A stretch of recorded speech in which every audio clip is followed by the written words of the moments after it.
Meeting number 1 with Mr. Tom looked like this. It was me sitting about there, and then him sitting about there, and he wrote notes and he handed them over, and I took them and I read them, but I never wrote one back. It had been a week since the accident, and my parents had the audacity to register me up for therapy. I wasn't crazy. I did wish just a little that maybe I could stop living, but I wasn't crazy.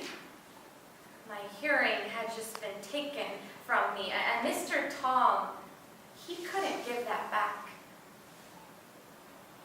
Before I started studying American Sign Language, I was one of the many people in America today and in the world today who think that being deaf means that you are disabled. The reality is, the deaf community do not think of themselves as disabled. Deafness is a part of their identity, and a beautiful one, and one that in no way infringes on their ability to live like anyone else. This piece follows a story of a young deaf girl in a collection of snapshots between her and her therapist, and it's meant to challenge us on how we view things that have been taken from us. Are they things that have been taken? Or are they things that have been given? See the Ocean, written and translated by Marisa Silva. Meeting number 2. It was 2 weeks into my visits with Mr. Tom, and I hadn't said anything yet. You know, you're going to have to talk to me at some point, right? I'm not interested, sorry.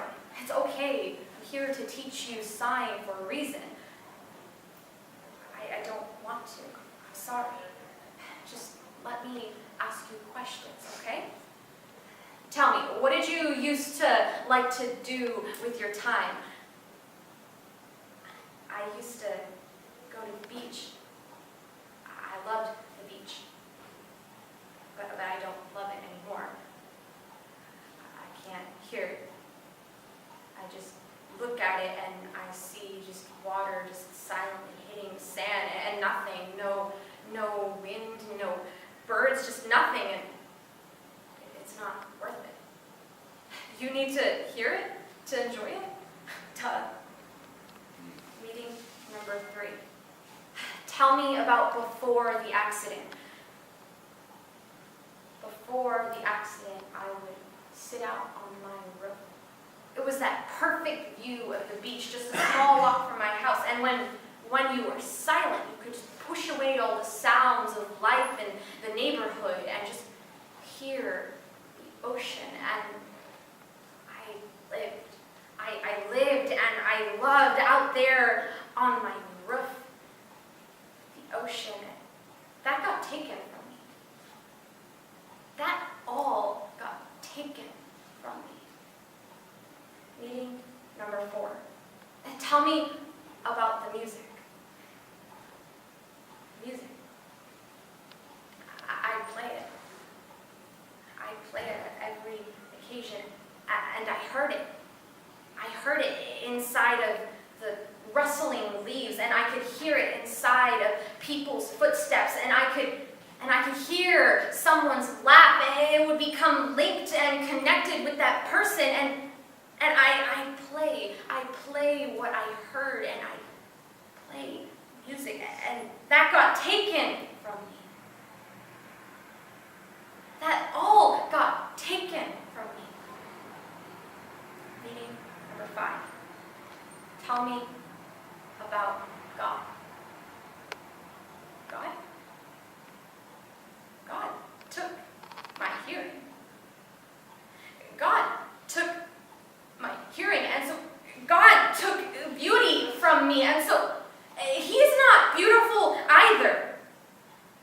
You know, I got into this job because my sister, she lost her sight when she was around your age, and then one day she just told me that she just realized that she hadn't lost her sight.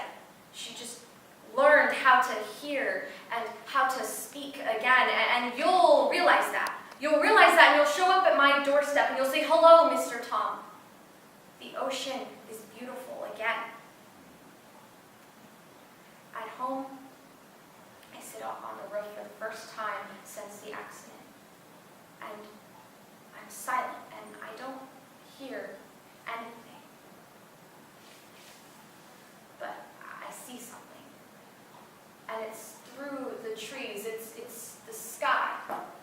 But it's changing. It's changing from that golden light into this deep, deep blue. And over there, I see a music note. And it's inside of those stark power lines. And I see just everything just move inside of this rhythm and this song. And I see it all for the first time. And I feel God tell me, silly girl, I didn't take your hearing, I gave you your sight.